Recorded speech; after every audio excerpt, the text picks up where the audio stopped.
Hi, this is the Deck Network, and I'm your host, Mike Danzilio, and my co-host, Matt Dalton. I am here. I am proud to be part of this team, and we got some great stuff coming up for you here at the Deck Network. Okay, we're starting the fall season today.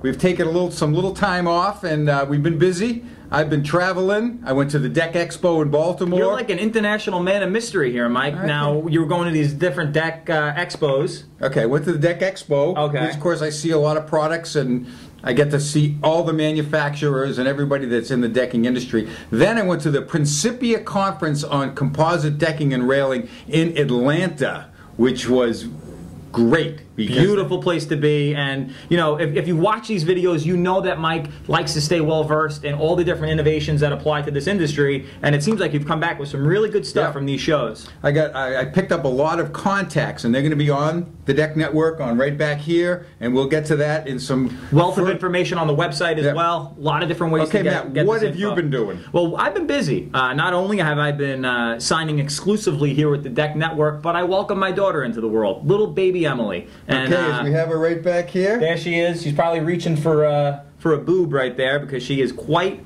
the baby that is always eating, and if she's not eating, she's sleeping, and you know, it's frustrating and it's challenging. A lot of it could be applied to building decks. Okay. Same sort of way. We raise these decks up.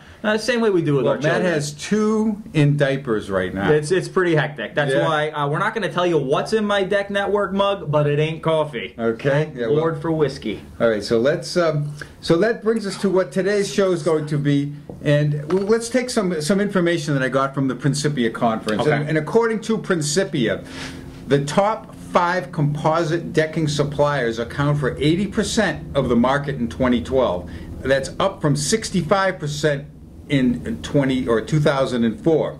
Now, what does that mean? Well, we'll talk about that in other episodes, but the top 5 brands have 80% of the market share nationwide. So as I've been saying all along, if you're looking into decking products, you may be better off with the top 5 brands since they have 85% or 80% of the market share, and the top 20 brands make up 95.5% of the market share. Now, wood still leads the $3.5 billion decking market with 55 or 59% market share, and composites take 24% of that, in plastics such as PVC 10%.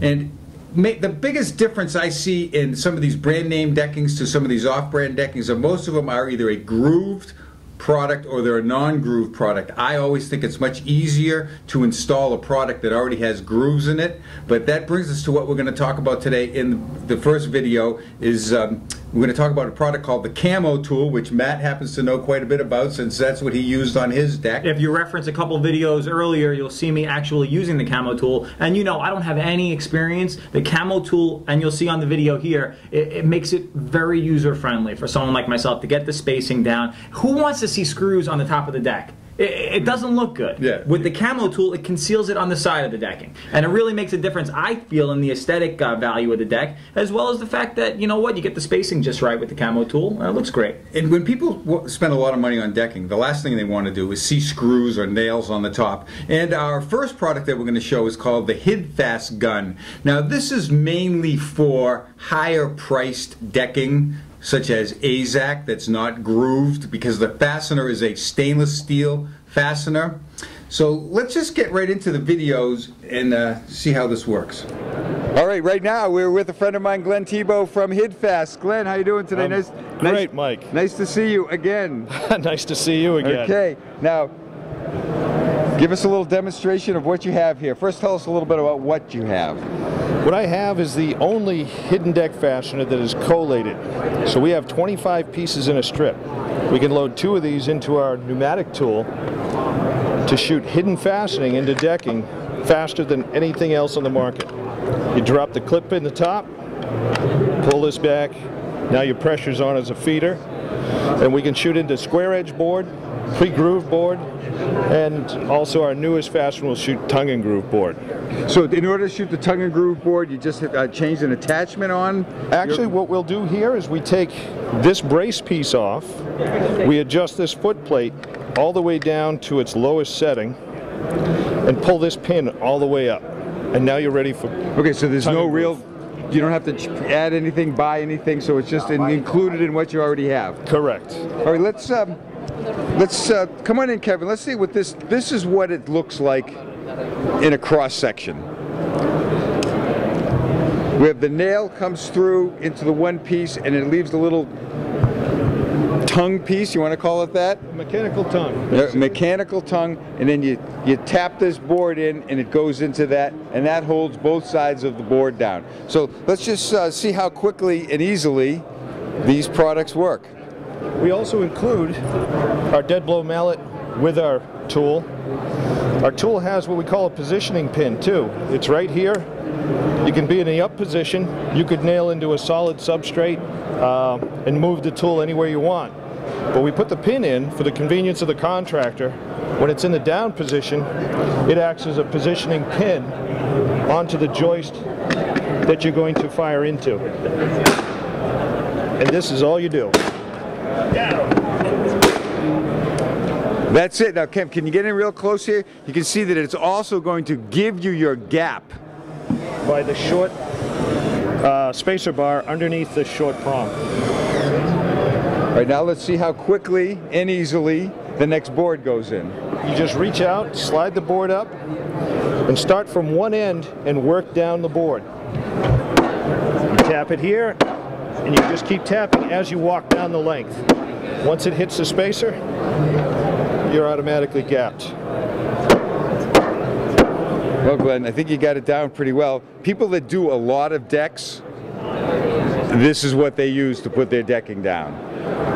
Quickly, easily, we have with a beautiful appearance. Yep, concealed fastener system. Looks great. I'm sure we'll see you at the Deck Network studios very soon. Okay? Absolutely, Mike. Great seeing you. Always All right, we're with Have Mark a great day. Ekins from the Camo company, Camo Fasteners from Grand Rapids, Michigan. Is that where you are? Correct. All right, now you want to show us a little bit about the Camo tool? Yeah. The Camo tool is a very good product and liked by a lot of contractors. I sell them at my store. People come in, they're always asking about it. So we sell quite a bit of them. But let's get a little demo. Tell us a little bit about what we have. Sure. Okay. All right. Mark is going to show us a demonstration of the Camo tool right now. Yeah, the Camo hidden system, what we got a few different tools. The original tool, the Marksman Pro here, how it's set up, it goes on a deck board from 5 1/4 to 5 3/4 inch in width. What it does, you can slide this thumb dial forward or back. Right now, when you buy it, it comes in the 5 1/2 inch width of board. Reason for this system is a lot of consumers don't want the screws going through the face of the deck board.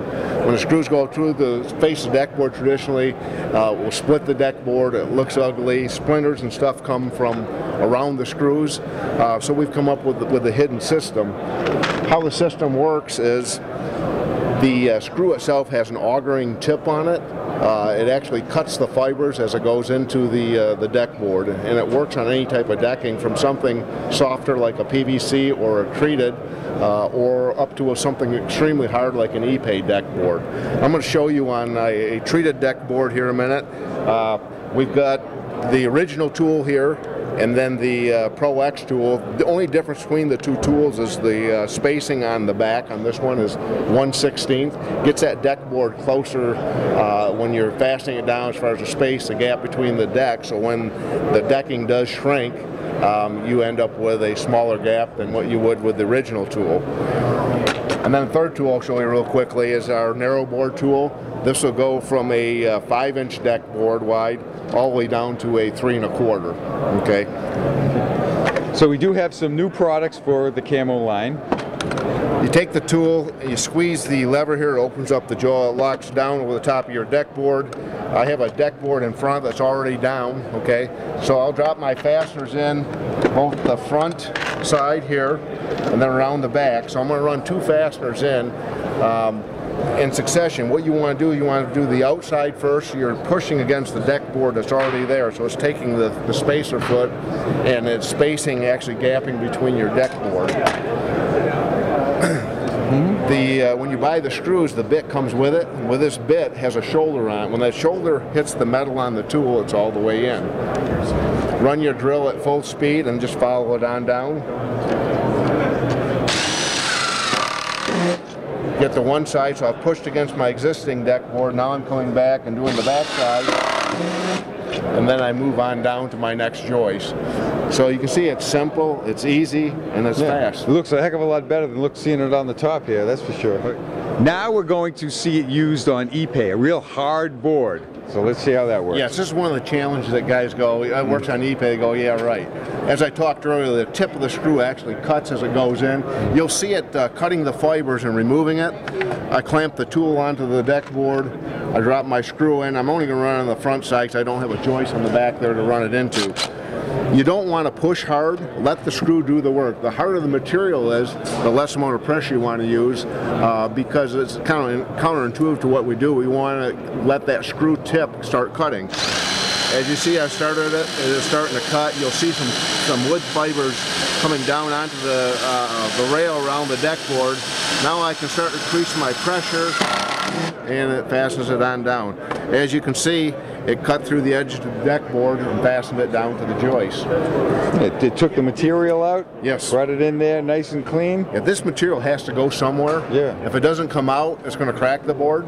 Same thing with a composite. You'll see a pile of material coming out. It's got to go somewhere. All right. Thanks a lot. Great stuff. Thanks. Thanks again, Okay, guys. that was that was the video.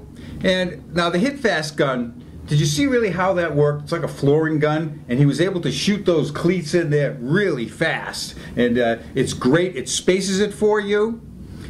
And you go right down the line. Now around your borders, you may have to use a Cortex, but you definitely don't want to screw down the decking on the top. But a Cortex product by Fasten Master. There's another video coming up all about Cortex products. And so what did you think of that one? I thought it was a great tool, and especially it's got to speed up the overall job when you're using something like that. When some of my friends that just do AZAC decks, they have the hit fast gun, and they can do 400 square feet of decking in 20 minutes. They can really fly on these things. Now, the Camo tool, I know that's near and dear to your heart. I'll tell you, it's something where, having no experience, I was able to master it rather quickly, and yeah, it looks great. I have people now that look at the deck saying, how are these boards fastened down? To the untrained eye, they don't even see any screws anywhere. They're wondering, are there even screws holding it down? But trust me, there are. It's very secure, and I would recommend doing it. Just look, compare it to the screws when they're on top in the planks. It doesn't look good. It doesn't look good, and you're doing yourself an injustice. And I think a tool like this would probably pay for itself if there are only a couple of uses, because it's going to speed up the time in regards to the labor of building the deck. Yeah, so. Well, the gun itself is fairly inexpensive. It's under $50, and they'll last 5 or 6 decks, and they start to wear out, so you always need to get some more. But they have different ones now for different spacing. So for instance, sometimes even on, and this is what I found quite interesting after speaking to many people at the Deck Expo, is that people that are still putting down treated decks, they don't want to see the screws or nails on the top, so they're using the Camo tool or the hit fast gun. The treated decking is wet when it's made, and when you put it down, it shrinks a little bit. So you want to have a smaller gap at first, and then once the product dries out a little bit, it's going to shrink somewhat, and it's going to give you a larger gap. So that's what you have to kind of compensate for. Yes, yes. The Camo company has figured out a nice way to do that. Now, you want to make sure you don't lay it on leaves or something in the same color, because it's camouflage, Mike. Yeah. So you gotta make sure with that. All right, we get a lot of letters on the Deck Network about some of the videos that we've done, especially with the videos that we did with Matt. And keep them coming in. We love seeing them, and we get a lot of great, feedback from you. We've gotten a lot of requests for videos or to show us how to do the decks properly. So, and I've thought about it a little bit, and we have is a friend of mine, Glenn Matheson. He's a building inspector in Colorado, and he's also the technical advisor for the North American Deck and Rail Association, NADRA as we call it. And he's going to be on the show, and he's going to talk about different little parts of code requirements as far as stairs, railings, benches, footings, all these type of products. So just keep the cards and letters coming, and if you have a product that you'd like to discuss, just send me a letter at mike@thedecknetwork.com. You can like the Deck Network on Facebook. We have a lot of people there. And if you're on Twitter, You can sign up for the Deck Network Twitter feed. Now, when I was at the Principia conference, I had a very good internet connection, and I was, of course, in the front row because, being very studious as I am, I was sending out quotes and tweets right from the conference, and that's really where everything is going now. So anything you want to add to the show? No, just with the Facebook page, there's constantly tips and updates being fed into the news stream, so you'll find yourself throughout the day checking it to make sure you're getting the most up to the minute facts and tidbits on the industry. So I highly recommend you liking that, and keep the letters coming in, and we're gonna keep this thing going here. The Deck Network website, we're always redoing it. I'm adding videos to it. We're just trying to come up with some more ideas and just to keep all this stuff going. But that's it for today. I got a lot of videos to go. We got the fall season underway. And Matt, anything to close with? Bye, Mom. That's it. All right. Have a great day.